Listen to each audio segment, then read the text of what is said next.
Your CEO, a special initiative to empower the investor. Only on ET Now.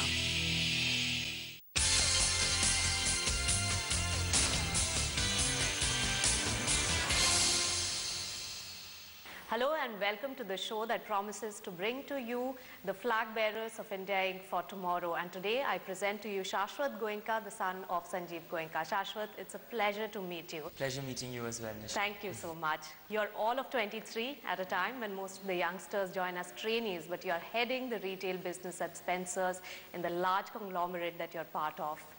Does it run in the family? I think it does, because I know with my granddad, he put my dad on to work at a similar age, and the same thing with my uncle as well. So it definitely does run in the family. And then having been born and brought up in a family like ours, it was always inevitable that you would be joining the family business, and as in when you were to join it, you would be having significant responsibility. And so that's probably where this manifests itself. And so do you think that this is what you really wanted to do, join the family business? And did you take active interest from the very beginning? Because that's the perception outside, that from the very beginning, the sons in the family take active interest in the businesses and are very much part of the family business culture. Yeah, I think it's definitely something that I've always wanted to do. And I think both my father and my grandfather have been very inspiring in that manner, which is probably why I've wanted to always do what they have done. And so business was a clear choice for me, and therefore I even studied that in college. And yeah. Shashwat, what's the mandate that has been given to you by your father, Sanjeev Goenka, when he handed over the retail business at Spencer's? So while there was no specific mandate that, oh, you've been put there to do this, it was very obvious that we have to turn the company profitable, and sooner than later. And so that's the mandate that I'm working with. And how challenging is it, especially at a time when the economic scenario is not the best? And do you think that the economic growth story in terms of the consumer demand in India is still intact? So two things. One, the economic growth story regarding the consumer in India is still intact, I think. And our numbers bear truth to that. For example, our same-store sales growth has been about 14% for the last 5 years consecutively, and last year was at 16%. And so regarding your point about whether it is challenging, definitely it is challenging, because in India, there are so many of us retailers, and no one's really sort of figured out what is the best or the ideal model. And India is, I would say, like every state in India is like a different country where the consumer needs and requirements are so different. You have a daunting task, no doubt about it. And you said that different regions behave in a different manner when it comes to your sector. Now, what is the study and the analysis that is going in? Because now that you have an aggressive plan of setting up 80 stores, 50% of the proposals are in tier 2, tier 3 cities as well. What is that insight going forward? What is it that you're going to do that you are going to make it there? So so what we do is we sort of really do a very thorough catchment area study, which is what we call it internally, which is a combination of desktop research and field research. And we then sort of see what would be the best assortment that we need to present to the consumer there. And that's what sort of has been helping us all through, and that sort of clicks. So I think we've sort of figured that out, and that's keeping us going. What are the other new things and the fresh idea that you're bringing to the table? Because considering you're the new generation, and you will come with your set of ideas and agendas, what is it that you have brought to the table which wasn't there, and what is it that we are going to see in future as well? I mean, I think one of the things by virtue of me being given the mandate of looking into Spencer's is just the focus that Spencer's is now getting in terms of even within the group, because earlier, I guess with Dad, he's looking into so many different businesses that he has to portion his time. So now I can really spend all of my time there. And that sort of gives a lot more focus and sends a message down to the team, which actually says that, okay, this is very important and we need to do it all together. Now, there have been quite a few strategy changes at Spencer's Retail since the time you took over, like the large formats or non-food area business, and in food also different categories that you're looking at, premium segment. So tell me the few things that you think would be the growth drivers for making the company profitable. For us, hypermarkets were definitely the way to go, because for us, we were getting the highest growths in hypermarkets and the highest sales per square foot there. And what also I think worked with us was because in India, the consumers really want, when they go to buy their monthly grocery or weekly grocery, they don't want to only buy the grocery and the food products. If they were able to buy other things that they might have to go out of the way to buy otherwise, I think they're very happy. So that's why we sort of figure the hypermarket model is good for us. And moreover, the margins in India are very low in food. So we have to obviously look at the non-food businesses to sort of grow margins. And without a margin, like retail is a margin game, and without margins, you sort of don't really get anywhere. So therefore, we want to focus a lot on general merchandise and apparel going forward as well. Right, so this is your strategy, but what according to you will be the key factors which will keep you ahead of the competition? I mean, a lot of it will be, I think a lot of our consumers are now going to the Western world, the Southeastern world, and they're getting used to premium products. Moreover, a lot of foreign nationals are now coming into India and are actually working in India. So that's another demographic that we want to tap into. So we're not saying we'll go maybe all out and go only premium or have only premium outlets. But for example, in our tier 1 metro cities, we're even looking at a new format called the Live Fresh format, where we'll sort of have a hub where you'll have different food elements. For example, you'll have packaged gourmet products from across the world, and it'll be categorized like by cuisine. All right, so will that get you more footfall, and is the margin play also better in this business? I mean, the margin play there is definitely much better because we'll really be producing the food, the homemade replacement, and selling it. And as far as getting more footfalls, if as a format that sort of clicks, then definitely it would get us more footfalls because people will probably then start coming there for their home meal replacements. So they will come in more often, and as a result will hopefully buy a lot more other products from the store as well. And for future, what is the target in terms of revenues, and when do you think that you'll break even, start profit making as far as retail business is concerned? So our sales per square foot as of like FY13 were about 1220. This year we hope to take it to about 1300 per square foot, rupees per square foot. And looking at profitability, we're hopeful either Q3 or Q4 of this year, one of the quarters will be profitable. And on a full year basis, probably FY15. That's a hopeful statement, but yeah, hopefully we'll be there. And the most logical step after you become profitable is also value unlocking. I mean, so essentially first we want to become profitable and then go about the value unlocking process. And so IPO is definitely high up on the list, but that doesn't rule out FDI, strategic partnerships, even not even just like FDI partnerships, but even partnerships with other Indian retailers maybe, and even private equity. And I think they're all options that we'll sort of explore at that point in time. And even maybe exploring newer formats, and should we go into the cash and carry, e-commerce, should we focus on small stores? I think these are all decisions we've sort of parked aside, saying once we turn profitable, we'll sort of figure out what would be the best way to go at that point in time. And IPO is one of the probabilities as well. I mean, for the value unlocking, potentially, yes. All right. So this was all about the retail business. And we'll take a short breather at this point, and we'll get back with what else is in store for Shashwat Goenka in the RP Sanjeev Goenka Group. Stay tuned for that.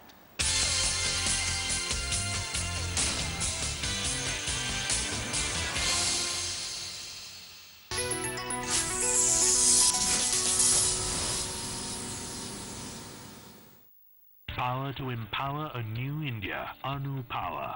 Solar power. Wide range of heating systems. Exotic world of LED lighting and power generators. Anu Power. Solar power. Heat, light and electricity. आजादी हो समा में, इस खूबसूरत फिजा में, आजादी हो नगर में, हर लहराती डगर में, मन की, आत्मा की, कर्म की आजादी, आजादी हो पृथ्वी में, जल में, अग्नि और आकाश में। 67वें स्वतंत्रता दिवस पर आए, आजादी का जश्न मनाएं, ओरिएंटल इंश्योरेंस के साथ। I'm saving for a brighter world. I'm saving for expansion.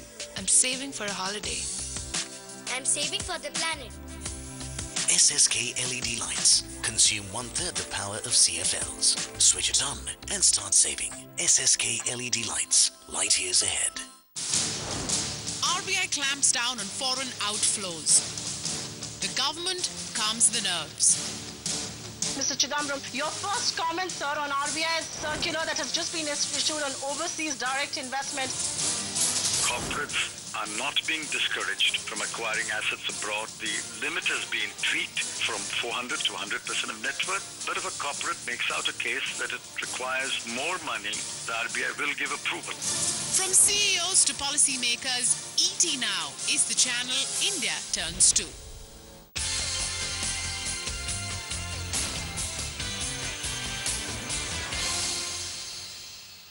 Welcome back. We are in conversation with Shashwat Goenka. Shashwat, now tell us, retail you're heading, but which are the other group companies, because you are part of a large conglomerate, which are the other companies that you're part of or involved in?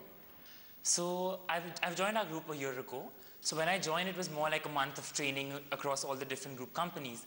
And then there was a McKinsey project going on in most of our companies. So I was sort of working on all of them. So that gave me very good exposure to all the different businesses, CES, CPCBL, Spencer's.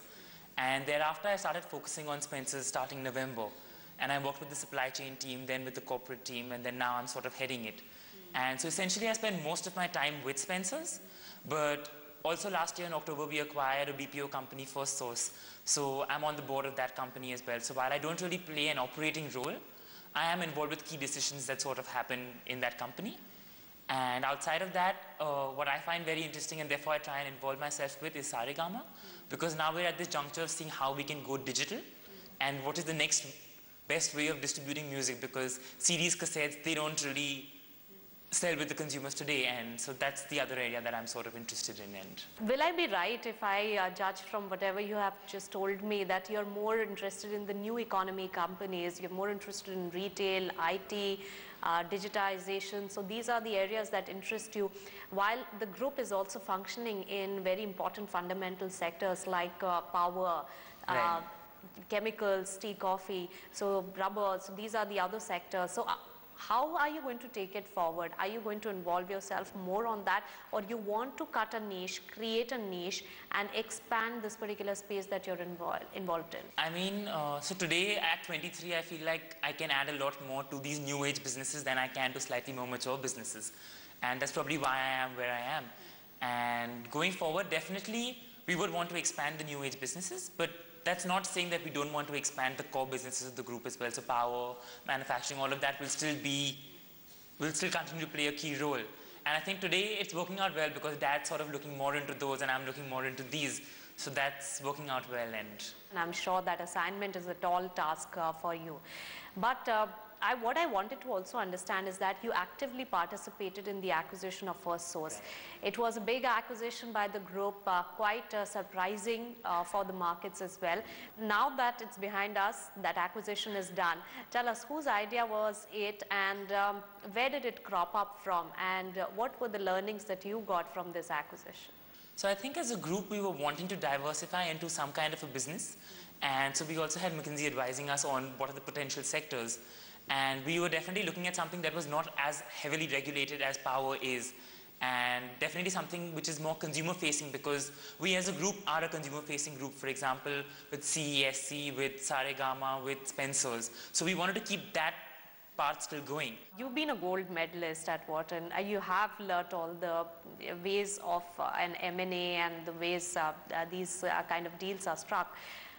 From that learning, how much could you add to this particular acquisition, and what has been the learning personally for you from this whole episode? That was good background learning for a good stepping stone, but definitely the amount that I actually learned while doing the whole process was very enlightening in terms of even just dealing with the target company employees at that point, and sort of your first meeting with them, they don't want to share much with you because they don't see you as adding potential benefit to them, and they see you as maybe a tiger wanting to eat them up or something like that. And but what I learned was how over time you have to sort of build a comfort level with them so they're happy sharing relevant information with you so that you can make an informed decision. And I think that was an important step, and the other step was more so in dealing with the different parties, like our lawyers, their lawyers, our group people, the company people, the different stakeholders from who we bought shares. And so it was a very interesting process which happened fairly quickly, and so those 5-6 weeks were very intense, but it was very, very good learning. And price point, that is the negotiating bit, that right, is the deal breaker for every M&A. What did you learn from this particular acquisition? How intense was the negotiation? I mean, it was fairly intense because we had a certain amount beyond which we were not willing to go. And I think they had a certain amount beyond which they were not willing to come down. And I think over time, it just sort of went here, there, and went in the middle. And I think that's how most negotiations sort of go. Who relented? Tell me that. I think it was a mix of both parties. It wasn't just like one relented. It sort of was somewhere in the middle. And okay. And would you involve yourself more on Firstsource going forward? I mean, today, I think I would still want to be more involved with Spencer's. But maybe a few years from now, potentially, I don't know. I think it's a call we'll take then. And analytics is one of the area that Firstsource will look at. Getting the expertise in, and that could be through an inorganic route as well. Right. Is there any plans on that front, and would you be involving yourself in that? So, I mean, at this point, there are no plans, but we're definitely open to looking to acquire smaller analytic firms for Firstsource, but it would be a Firstsource acquisition, not necessarily a parent company or a CESC acquisition. And as and when the need arises, or as and when that opportunity arises, is probably when I'll look at it and we'll sort of take it from there. All right. And tell me something. What is the target number of years? You said that as and when that happens, of course, you will also evolve as an entrepreneur, as a businessman, and as a leader. But how many years personally you have given to yourself to be at the helm of a business and then start taking charge of the overall group as well and be much closely working with Mr. Goenka on that? I mean, I think I've worked fairly closely with Dad even today. And as far as taking over the control of the group, I mean, that's not something I'm looking at doing anytime in the near future. I mean, Dad is here to stay, and so that's good. When we return, we will be joined by Mr. Sanjeev Goenka, who's the chairman of RP Sanjeev Goenka Group. Stay tuned for that.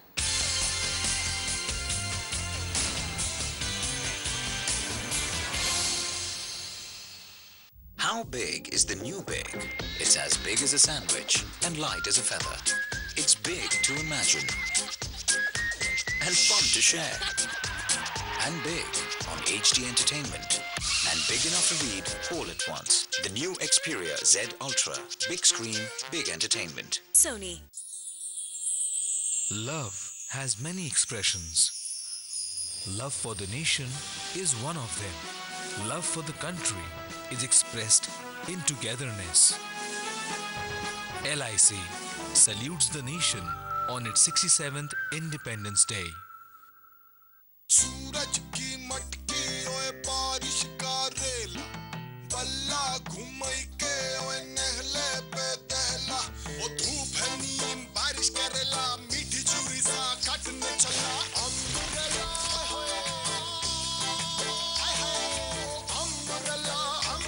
जो बाहरी दीवारों पे Nerolac Excel नहीं लगाएंगे उन्हें कुछ तो लगाना पड़ेगा और एक्सेल वाले घर उनके लिए तो बस पेंट ही काफी है कांसाई की जापानीज टेक्नोलॉजी से बना Excel When you participate in the markets, your objective should always be to maximize wealth. ET Now brings you maximum stock recommendations from India's top market experts each trading day, helping you time your trading calls to perfection. To maximize your wealth, now is the time, and this is the channel.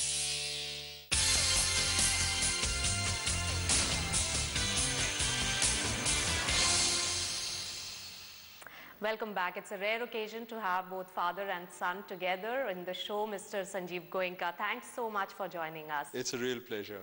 Pleasure is all ours. And Mr. Goenka, first question. Shashwat is sitting right here. I've been asking him about his plans, about Spencer, the retail business going forward. What is it that made you make him the head of that business? Why this company and not any other company in the conglomerate? Well, quite honestly, I think it was the most challenging assignment in the group. It's a difficult assignment. And I wanted him to break his teeth in something that's challenging rather than something that's simple. Because life is full of adversities, it's full of difficult situations. And you need to learn to take decisions when things are not going quite your way. Secondly, this business affords itself to entrepreneurship because each store is a profit center. Each decision on merchandise is a decision in as much as will it work, will it not work, will you have a greatest focus on apparel or food or HWP. These are all major decisions and these are entrepreneurship decisions. And I think so the learning is also substantial. And I think in the last year, I have noticed that he's actually brought value to the company. The company has grown, losses are down, and when I talk of sales and I talk of costs and I talk of getting to profitability, a large part of it is because of the focus and the energy that he brings. How soon do you think Shashwat will be involved in other businesses and at the group level also? Well, I think at this point in time, the focus has to be Spencer's, and I think Spencer's has a long way to go. It's doing well. It'll get to profits soon, I hope. But having said that, I think the growth opportunities are huge. And I think for the next few years, it's going to be Spencer's and more Spencer's for him. That's a tall task for you, Shashwat. So how difficult a boss is Mr. Sanjeev Goenka, or is he more of a father even at work? I think he's a mix of both, and that works out well. It's not like he's a very tough boss or anything, but he's an inspirational father who sort of guides me when I need help. Yeah. So tell us a few things that you have totally imbibed from your father. I mean, one of the most important things is to drive everything by logic. Because if there's logic, then there can be no counter logic to it. So, and if there's logic, then there probably will be results as well. And I think that's the most important thing that I've learned from him. So, Mr. Goenka, you said that in the last 1 year, he has brought a lot of value to the company, the retail business, and he did share with us the strategies that he has put in place for making that company profitable in the near future. Tell me, is the IPO of Spencer's Retail going to be the launch pad for Shashwat going forward? Well, I think the moment Spencer's turns profitable, Spencer's would get listed. That is for sure. And I think what the exact mechanism will be, I think remains to be worked out. But it would be either a mirror image demerger from CSC, or an IPO, or a combination of both. And I think we're just waiting for the first quarter of profitability, and then I think we're going to move very fast on this. So it's for you to decide, and you've already said that FY15 should be profitable, and yes, and for this year itself, you will have a quarter of profits is what you have said as well. All right.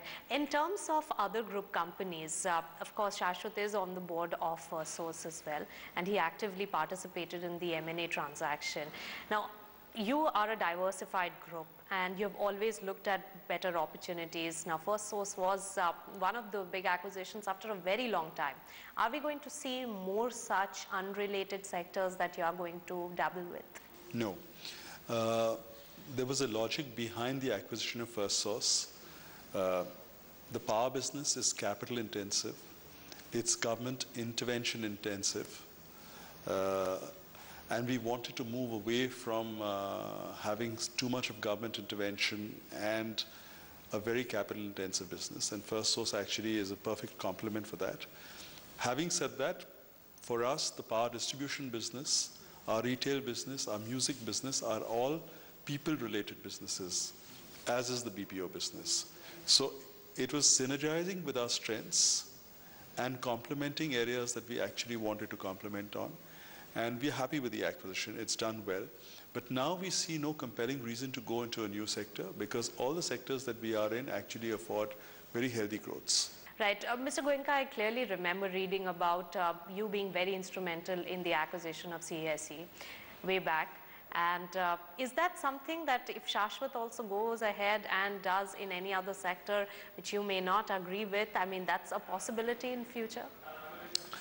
Well, I mean, he would be free to chart his own course, and I don't think I'd like to impose my views necessarily on him. I had an independent streak, and so I can't grudge him that if he does have one. But tell us, Shashwat, what are the other interests that you may have for the group, and when are you looking at making yourself more involved in the business decisions at the group level and the portfolio management for the conglomerate as well? What interests me a lot is food services, but definitely not in the near future. And as far as getting more involved with the group, I think today Spencer's is where I really want to spend most of my time, and I think it needs it, and I can learn a lot from there as well. So I think for now it's going to be that, and maybe a few years from now sort of start looking at other things as well. And Marwari families and Marwari kids really come with the genes and the business acumen. Okay, so that's not something probably you need to work on, but what are the areas that you are looking at for mentoring Shashwat for going forward?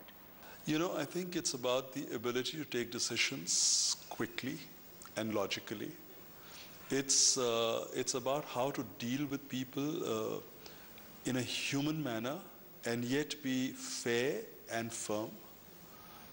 It's about clearly having a vision and a view for growth and being relentless in the implementation. Shashwat, you have this family legacy to take forward, and only at 23, do you think it's too much of a burden at this age? I mean, my dad is there with me, so it's okay. And all right, he's not saying much, but Mr. Goenka, how do you see the group really forming up going forward? And with this move of Shashwat heading the retail side of the business, can we say that pretty much a succession plan is set for the conglomerate? Absolutely. Shashwat will clearly succeed me, and I don't think there's any ambiguity on that. But there is some time to go for that. I hope to be working for many more years at this point in time. Sure you will. So, but I think, yes, we've, the first 3 years after the separation was really focused on very hardcore operations. So I think we've actually doubled almost on every parameter. And now I think we've got to again get on to the next phase, which is going to be growth. We're pretty confident if you take the next 3 years, we will actually have a reasonable report card. It was a pleasure talking to both of you. Thank you, Mr. Nisha. Goenka. I just hope that Shashwat not just becomes a mirror image of you, but maybe an improvised version in future as well. Thank you so much for your time. Thank you. Thank you.